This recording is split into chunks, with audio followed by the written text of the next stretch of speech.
បងតូចទីគេផ្តរនេះប្រក់សបើកណ្ដោអូនកូនអ្នកផ្សា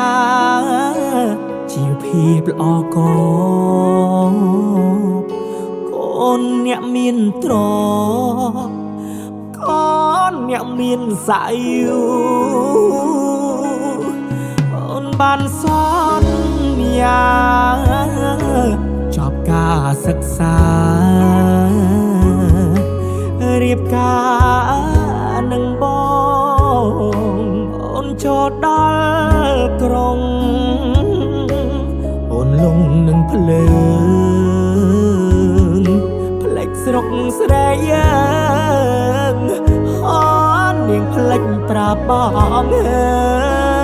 ហើយស្រុកស្រែយើងសារៅទុំហើយអូនមកស្រុកទេអូនមកស្រុកទេអូនណាយបងសែនសោកាព្រោះបាត់សង្សារដែលធ្លាប់គៀកាយកនដាយុបជ្រៅបងស្រែកហៅបើមិនលឺអូនឆ្លើយ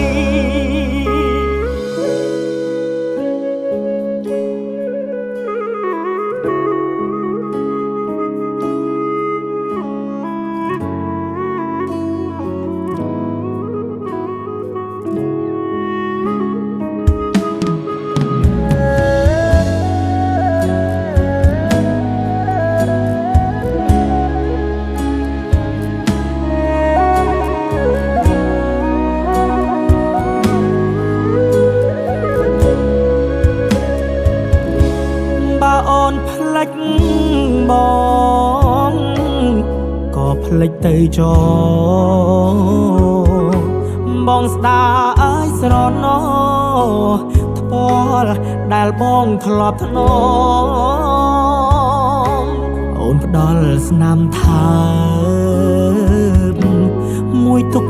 ឲ្យបងទុកជាចំណងឲ្យបងរងចាំរហូតស្រុកស្រែយើងសារៅទុំហើយអូនមកស្រុកទេអូនមកស្រុកទេអូនណាយបងសែនសោកាព្រោះបាត់សង្សារដែលធ្លាប់គៀកាយកនដាយុបជ្រៅបងស្រែកហៅបើមិនលឺអូនឆ្លើយកនដាយុបជ្រៅបងស្រែកហៅបើ